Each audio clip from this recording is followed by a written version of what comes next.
Thanks to the BBC and its Big Cat Diary series, we'd viewed the Masai Mara on many occasions. But in 2006, we came to see it for ourselves, as part of a trip through Kenya and Tanzania. At that time, the road from Nakuru, where we'd come from, to the Masai Mara was a muddy potholed track, taking us through Narok and the fertile areas of the Rift Valley.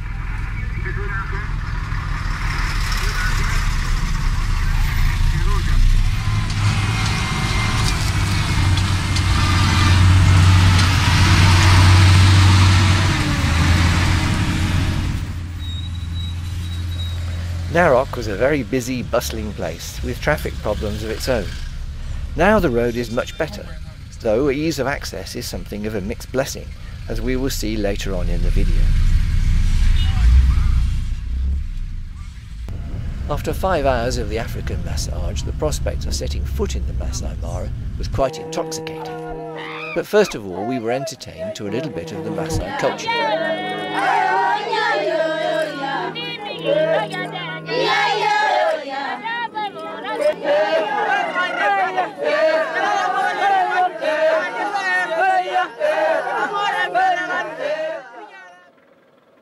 Seeing everything for the first time required a considerable degree of patience on behalf of our guide, Sam. Although we'd seen wildebeest in the Kruger Park in 2005, this was our first real taste of the migration, and our very first sight of the Mara River. The first day was spent exploring the area around Serena Lodge, and there was a lot of wildlife to see. But it didn't take long before we received news over the radio of a river crossing building somewhere north of the lodge. As we'd been heading south when we got the news, it took us a little while to turn around and make our way back to the crossing points. By the time we'd done that, having stopped again to help another truck in trouble with a puncture, we realised we'd actually missed the crossing and the wildebeest were already on our side of the river.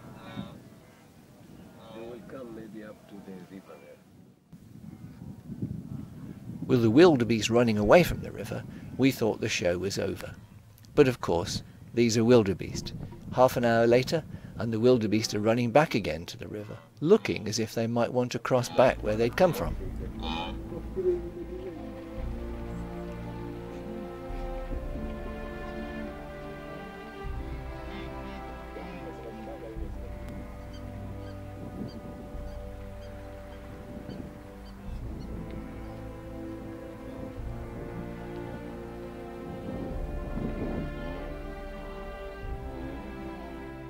Although they changed their minds several times, eventually the sheer pressure of numbers forced the issue.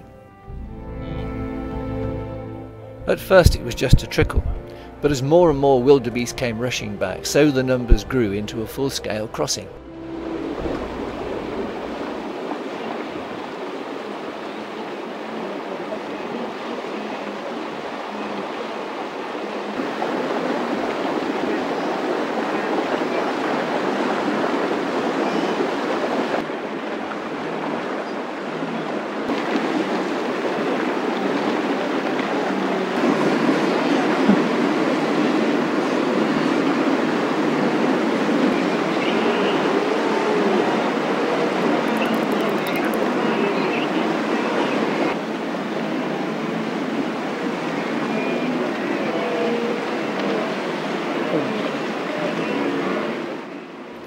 The exit was quite narrow and increasingly slippery, to the extent that this little calf was in danger of being crushed in the melee.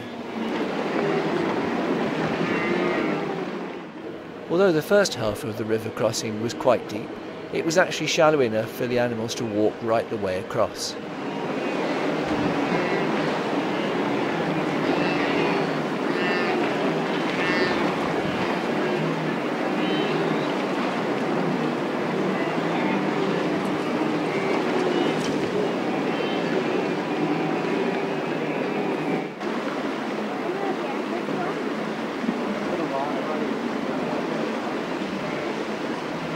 Although the crocodiles were about, they didn't seem very interested.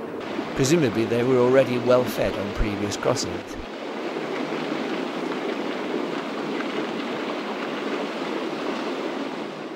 The little calf who'd lost his mum almost made it to the top of the bank, but unfortunately got caught up in the rush of the adults and came tumbling back to the river.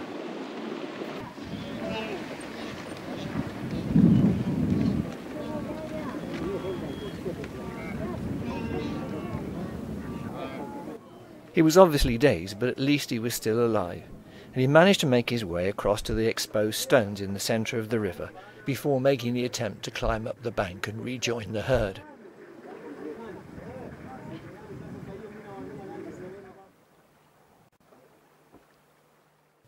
It wasn't easy for it, but eventually it managed to scramble up the bank. But now its troubles were not over. It still got to find Mother, and finding one wildebeest in such a large herd would be a major challenge.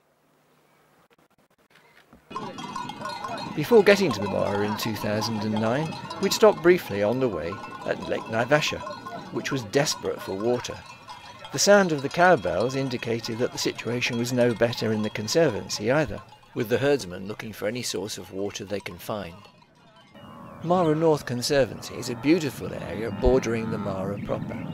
It's quieter than the river itself, and only a short drive away from where all the action takes place.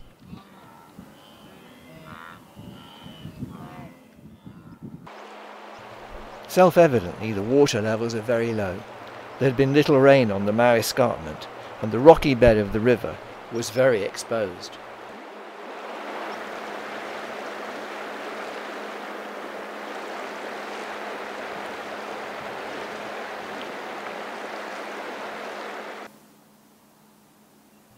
It took till midday before we spotted this decent-sized herd making their way towards us.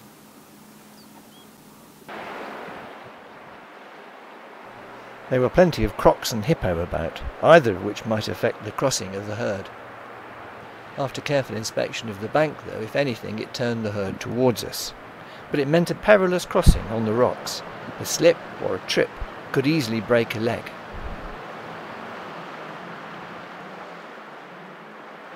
Having studied the river for some time, the wildebeest could see that the shallow waters had exposed not just the rocks, but also the crocodiles.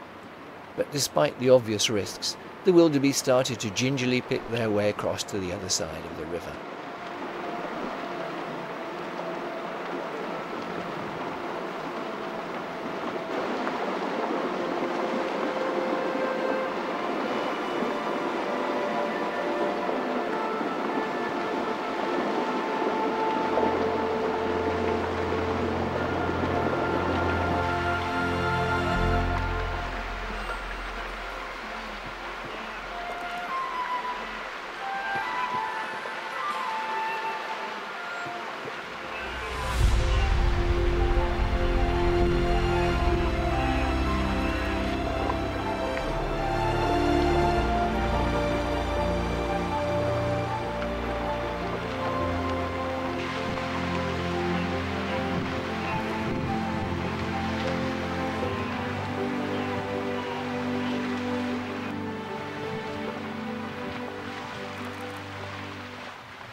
Despite the croc and the jittery zebra, all the animals crossed safely.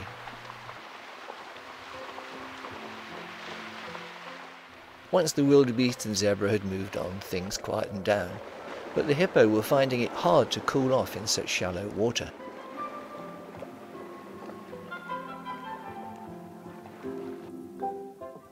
By now we were very close to Governor's Camp, so it was a good opportunity for us to try and find some of the ladies and the cubs of the Marsh Pride.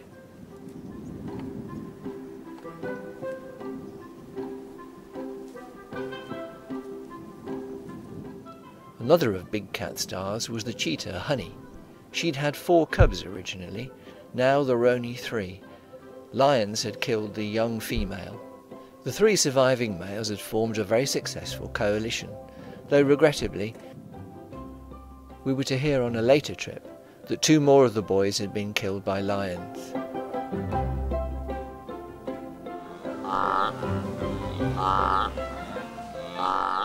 The next day the plains were once again full of wildebeest, with considerable numbers making their way down towards the Mara River.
Whether it was the difficulty of the crossing point or the crocs lying further upriver, something spooked them, and the herd stopped just as quickly as it had started.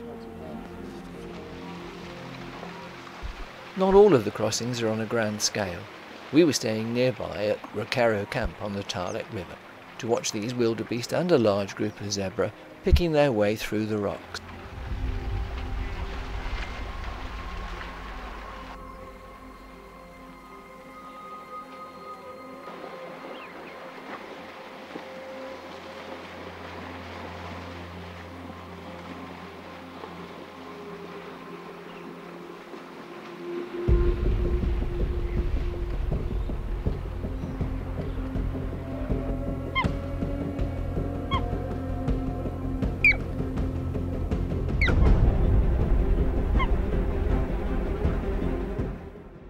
The situation in 2013 could not have been more different.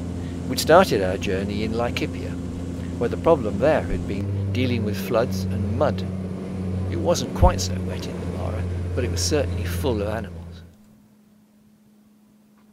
A 5:30 start got us down towards the Mara River, just as a large herd were making their way towards Serena Lodge.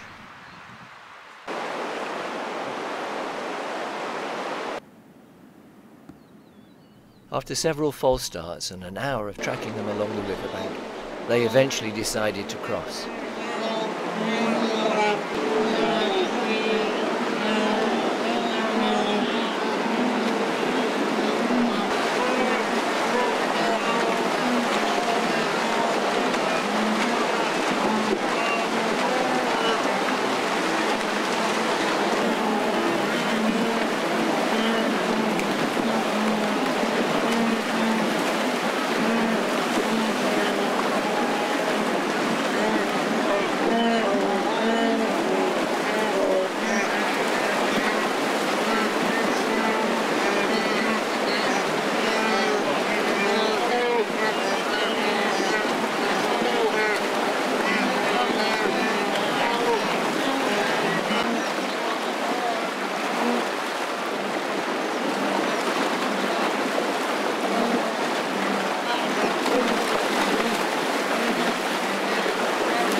This was the most fascinating crossing we'd seen to date, and we'd sat enthralled for nearly an hour.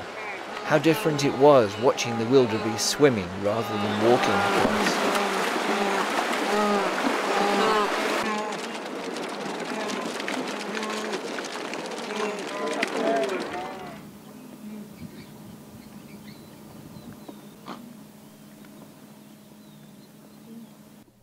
The arrival of the herd gave plenty of opportunity to the predators to fill their stomachs while the migration was in full swing.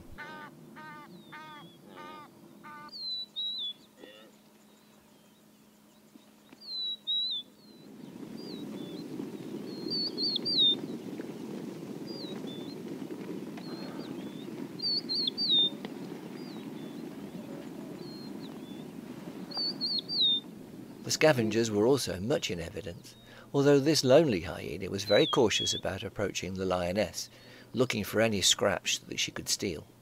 Like the wildebeest migration, the rain doesn't operate to a specific timetable, but it is vital for the migration itself, particularly the birthing of 500,000 calves, which is what we came to Serengeti to see in 2017.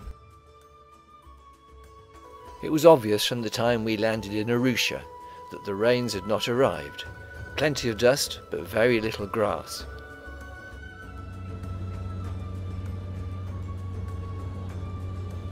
As we flew west from Arusha towards the Serengeti, we were rewarded with some beautiful views of Lake Manyara, with thousands of flamingos beneath us, which was soon followed by an equally spectacular view of the Ngorongoro crater.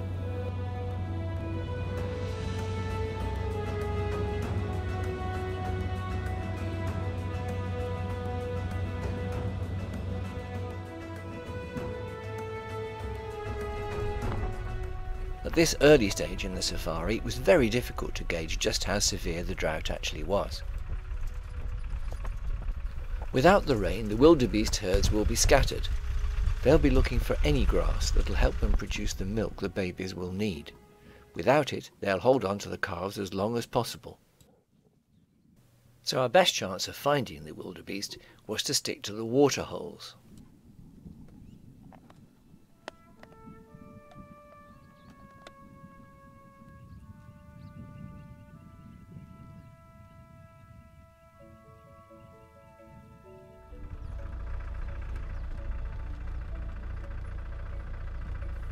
In the harsh conditions, the wildebeest have very few options to find water.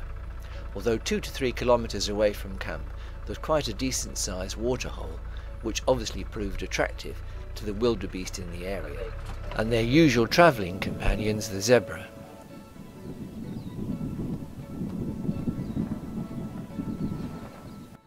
It wasn't just the wildebeest having a hard time, so too were the predators.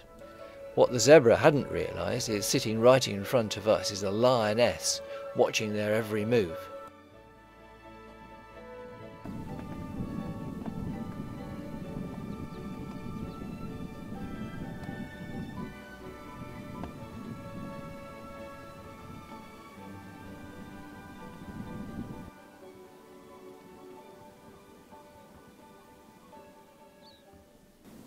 If the lioness had been more cautious in her approach, she could probably have chosen any animal she wanted. But through her impatience, she was spotted early on. It also means that the animals will have to continue their search for water. With her cover blown, the lioness had no option but to retreat to the other side of the water hole and wait for the next opportunity to take her prey by surprise. While we'd been watching the wildebeest, Festo, our guide, had been on the radio and been told about a family of cheetah not far away. The cubs were on one side of the road, while Mum was on the other, looking for prey.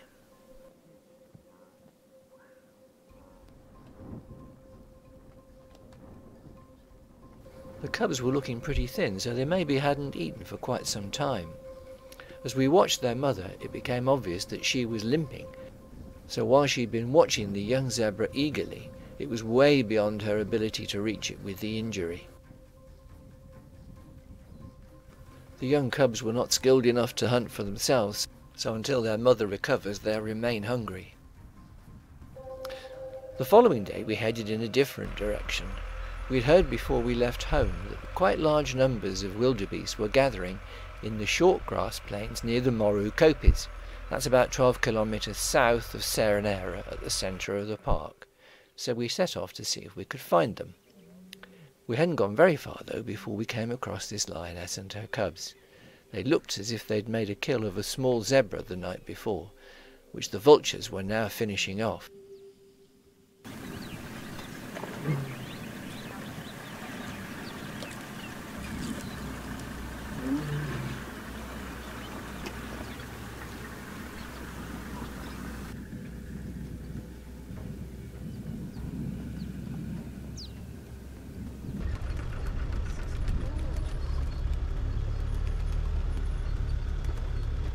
The landscape as we headed north was extremely attractive, but not much wildlife apart from a few zebra, until we got to this stream, which was clearly a huge magnet for all the wildlife in the surrounding area. The wildebeest were outnumbered many times by the zebra, and the noise you can hear are the stallions trying to keep their herd together amongst such a large crowd.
By the time we returned in the afternoon, the heavens had opened, and we were given a masterclass lesson by our guide in driving on black cotton soil. By now the light shower had turned into a heavy downpour accompanied by thunder and lightning. So we're really glad that Festo was driving us on this road, which actually becomes like ice when it gets wet. The truck in front had been sideways on more than one occasion and eventually stopped altogether and had to be rescued by a tractor. It simply couldn't get through the mud. Thoughts of further photography were disappearing fast, but when we got back to camp, just outside was this clan of about 20 hyena. I suspect the mother was trying to teach her cub how to deal with the scrub hare that someone, presumably the mum, had killed. Despite the heavy downpour we've just been through, it's amazing how quickly the ground dries out. The thin volcanic soil may be very rich in nutrients, but it's very bad at retaining water.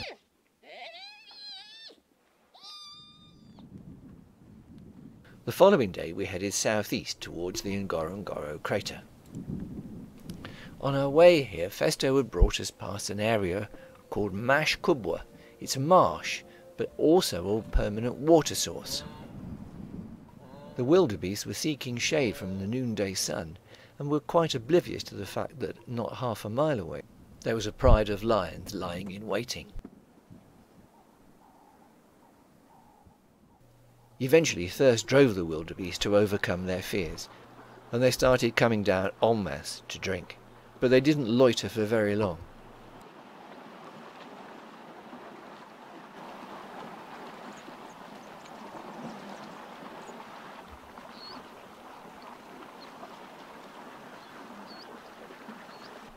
Once the herd decided to move, the pools soon filled, and before long the animals were turning and moving away again.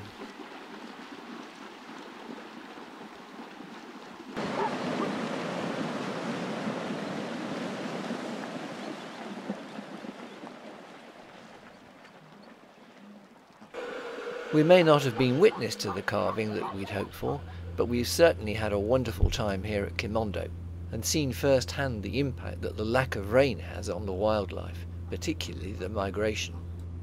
In fact, it wasn't until late February and into March before the rains arrived and the wildebeest could start calving. On this crystal clear morning, it only took us about half an hour to reach the Mara and the wonderful view over the Syria escarpment.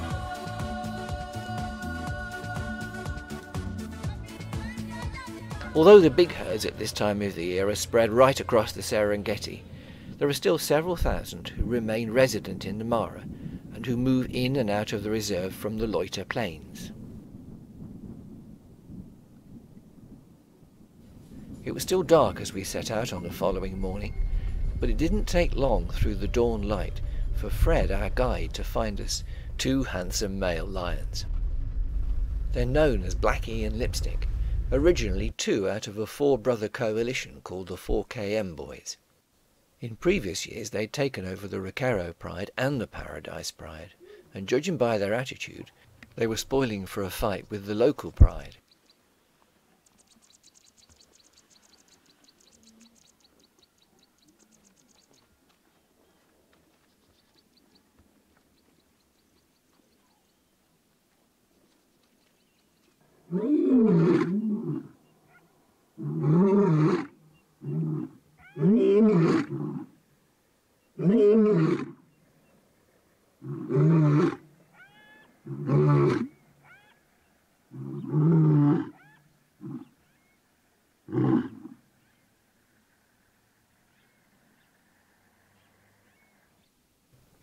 There was nothing subtle about their approach, but it drew scant attention from anyone else in the area.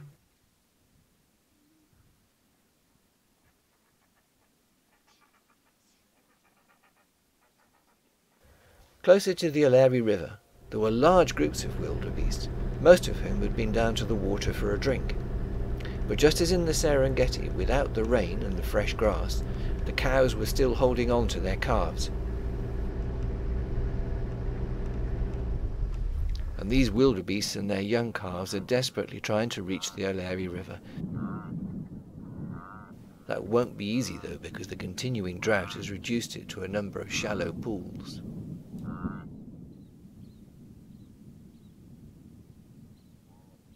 The beautiful sunrise the next morning heralded our last day in the Mara. We were heading down to the river itself over Rhino Ridge and Paradise Plain, and it was here where we came across these lionesses and their young cubs. Out here on the plain, the young ones particularly are very exposed, but their mothers are taking them down to the longer grass nearer the river, where they'll have much more protection, possibly before being reintroduced to the pride.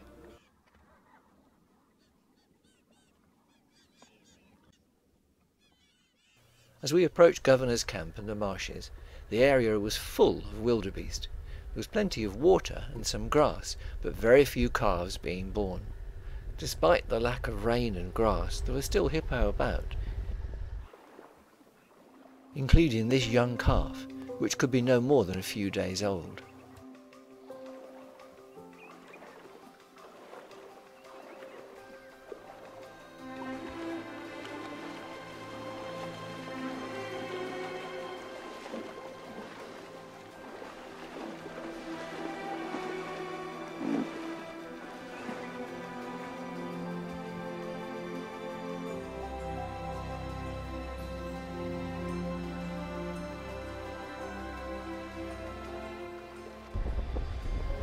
As we made our way down to the river, there were a great many wildebeest, heading in the same direction and looking for water.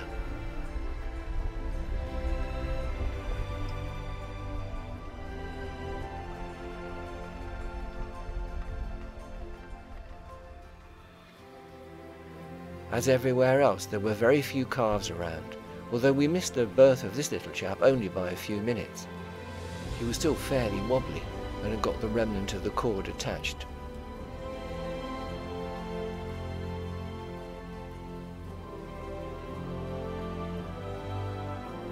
To survive out here in the wild, the calves have got to be able to run very quickly, and he soon gave us a demonstration of his skills.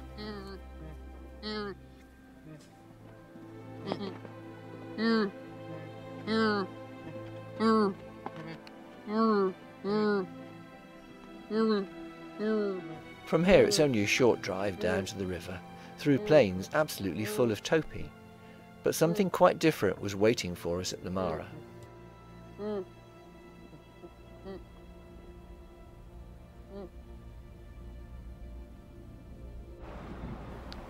Our arrival at one of the main crossing places north of the Serena Lodge gave a reminder of what it must be like when the main migration is in full swing.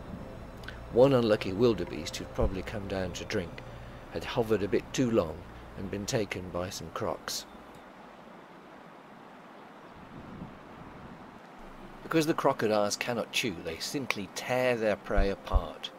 It's a gruesome business to watch, but goodness knows what it must be like when the migration is in full swing.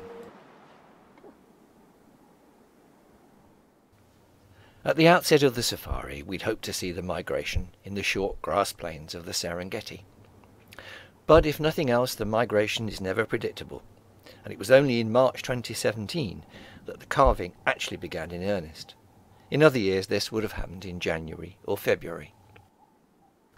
In Kenya as a whole, the government had declared drought in 23 of its 47 counties, and as a result was struggling to prevent starvation in some of the more remote communities. Put into that context, our not seeing the calving of the wildebeest was really of no consequence.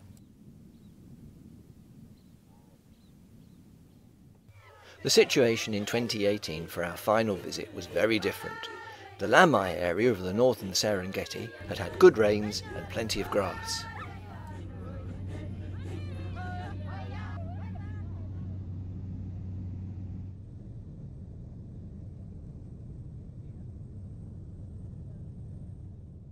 Before we arrived in early August, the heavy rains had caused damage to the Kogatendi Bridge, which allows you to travel between north and south banks of the Mara River. But by the time we got there, repairs had been carried out and the river levels had dropped. Things were nearly back to normal, except that the wildebeest were not moving north in any significant numbers, because the heavy rain had ensured there was plenty of grass for them to feed on further south.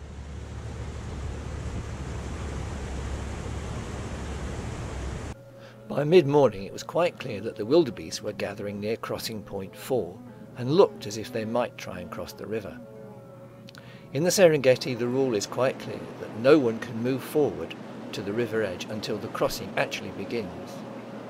This means you will miss some of the crossing at first, but at least the animals can decide when they want to cross rather than be pushed into it by the trucks.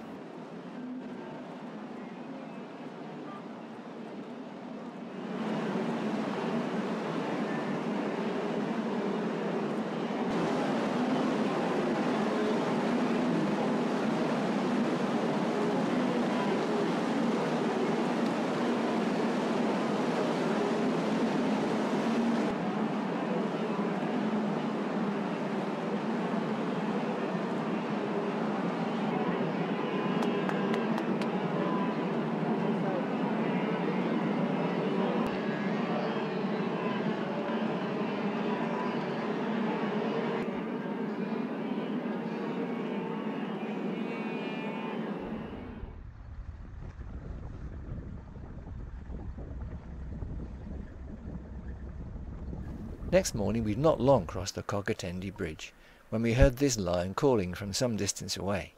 He's one of 6 very large males who protect this area.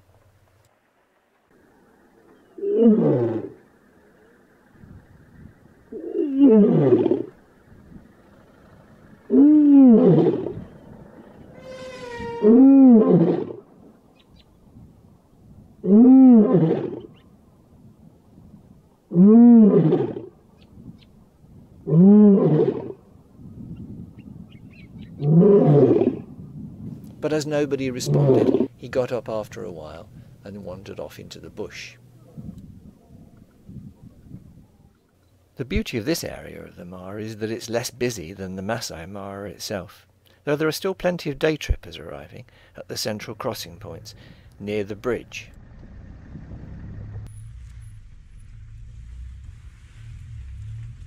It wasn't until late morning that we eventually found one of the characteristic long lines of wildebeest heading north, and possibly to crossing point number 2.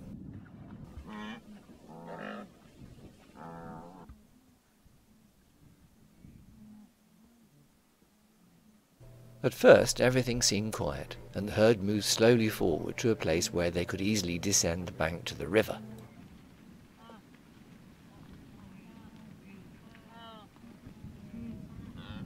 What they obviously hadn't noticed is not 100 yards further to the left, 2 young male lions were lying in long grass.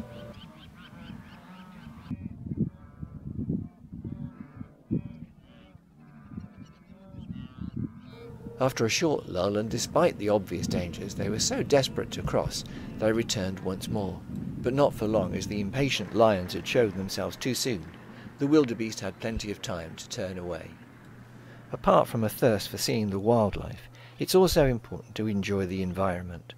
None more so than the sunrise and, as demonstrated here, a beautiful sunset. However, not all the wildebeest got away, as next morning we found the cubs again, now feeding on the previous night's kill.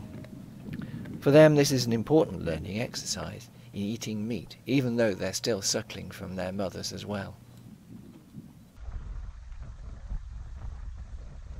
In the Serengeti, the crossing places don't have names, they have numbers, starting at 0 up to 10. This small herd are heading south, and they're heading for crossing point 3.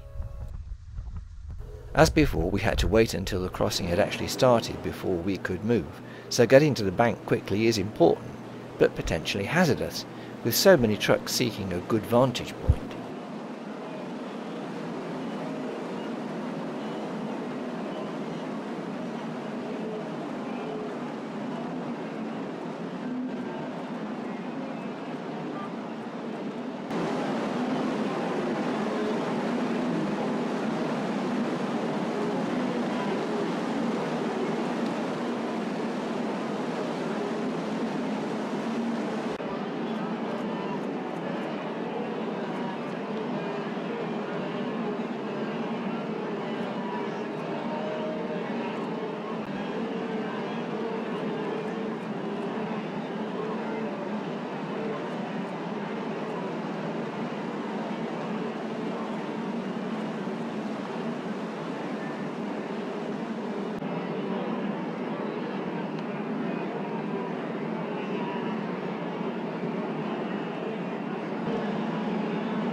In places the Serengeti grass was really long, and at one stage it almost hid from us one of the most remarkable sights of the morning, when we found a male and two lionesses fighting over the previous night's kill.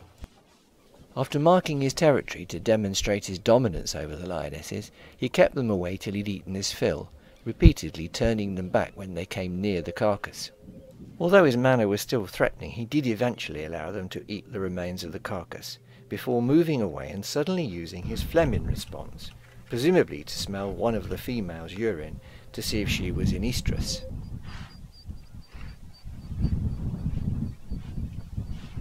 Presumably he didn't find the scent he was looking for, because with that he turned and left, as did we, to join the next stage of our journey back to Kenya and to the Masai Mara. With very clear views as we flew into Governor's Airstrip, it was obvious that the bulk of the migration had not yet reached the Central Plains. It was also noticeable that the area had had less rain than in the Serengeti, and there was very little grass around in some places.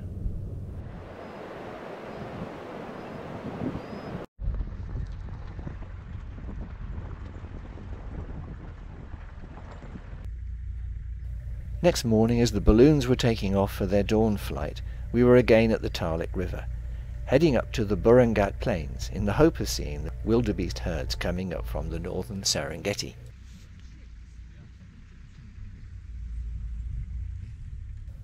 Once safely on the other bank, it didn't take long for us to hear the noise of the jackals, hyenas and vultures squabbling over the scraps of a previous night's kill.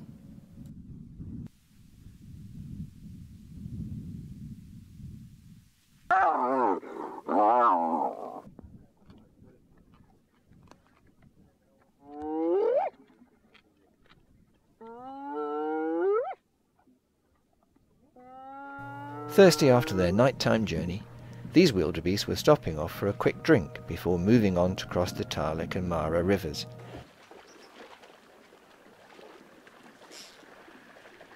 Although it's common for them to undertake the migration together, this was the first time on our trip that we'd seen them in a combined herd. The hyena den was surprisingly close to where the wildebeest had been drinking, and this young cub which the mother's carrying in her mouth is obviously not very old because its fur is still very dark. They won't get their spots until they're at least 3 to 4 weeks old.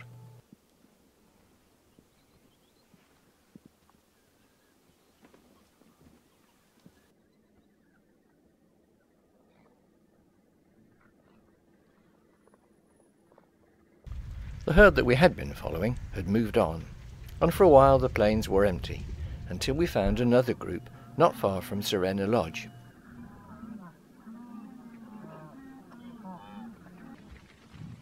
But by now it was late in the afternoon and very unlikely that a crossing would take place.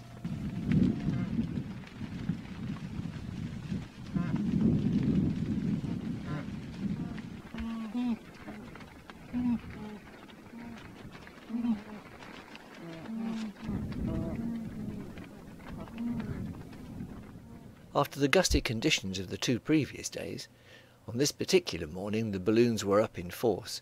We counted at least 18.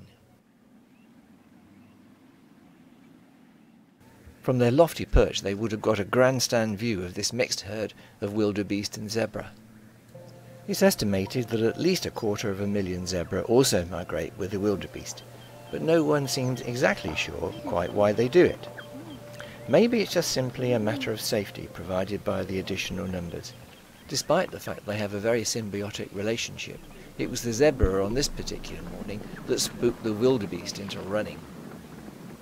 Despite seeing a number of fragmented groups of wildebeest, we'd so far not seen any of the megaherds that we'd hoped for. That is, until on our 3rd day we travelled southeast into the Mara Triangle, where in the distance we could see the long black trails of wildebeest making their way up from the Serengeti.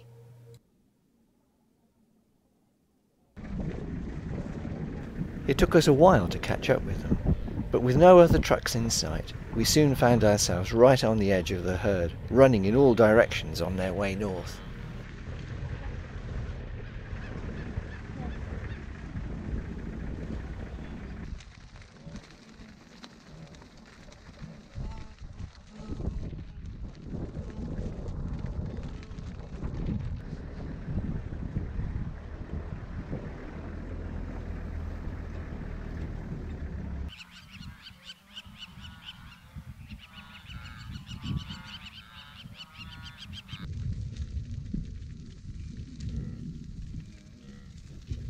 After retracing our steps from the previous day, we were lucky enough to find the big herd again. But unfortunately not in a position where we could actually enjoy the unfolding spectacle. No one who's been to Kenya before would expect to see a river crossing exclusively to themselves. No one who's seen a river crossing previously would expect to have exclusive viewing of it.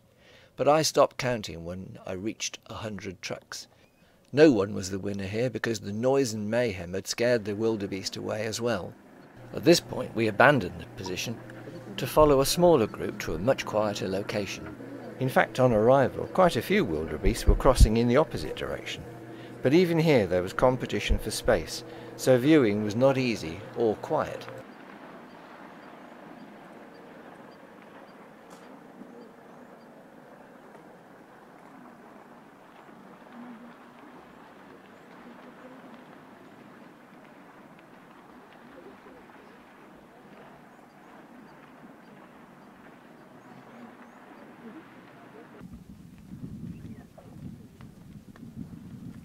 The key to watching wildebeest is patience. As they move to and fro, you begin to wonder if they will ever cross, and then suddenly, for no obvious reason, they decide to go.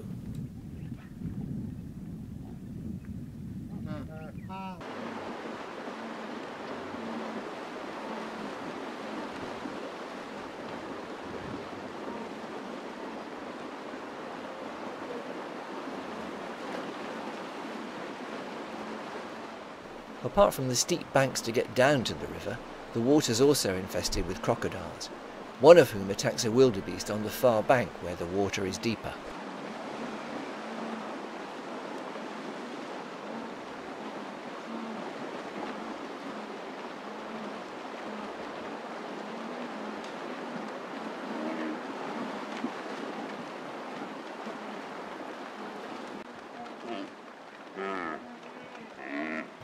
The crocs kill their prey by drowning them, so much as the wildebeest struggles, the croc is holding fast to its legs under the water. The arrival of the second croc seals its fate.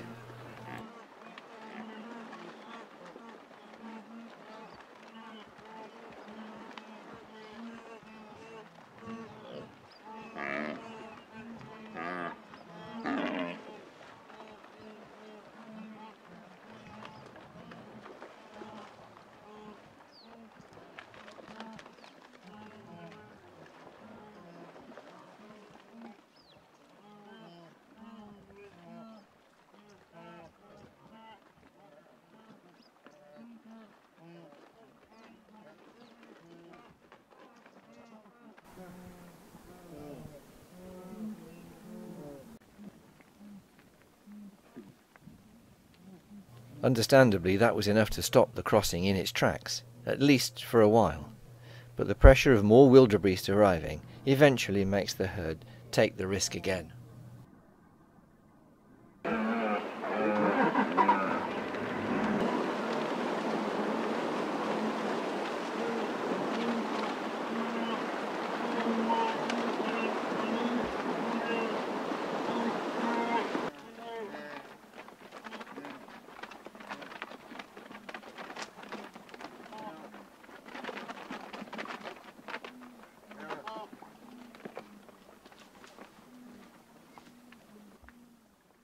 Although this wildebeest had managed to scramble out of the river, with a broken leg, his chances of survival were very poor.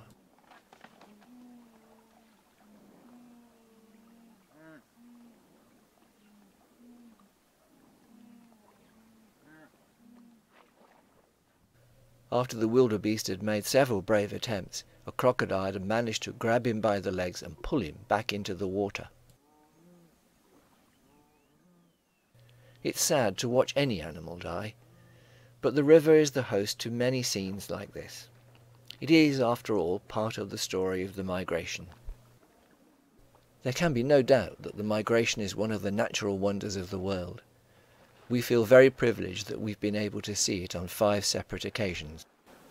As I hope this video shows, every safari has been different, but what each has in common is an illustration of the wonder of the natural world, of which the migration plays a huge part.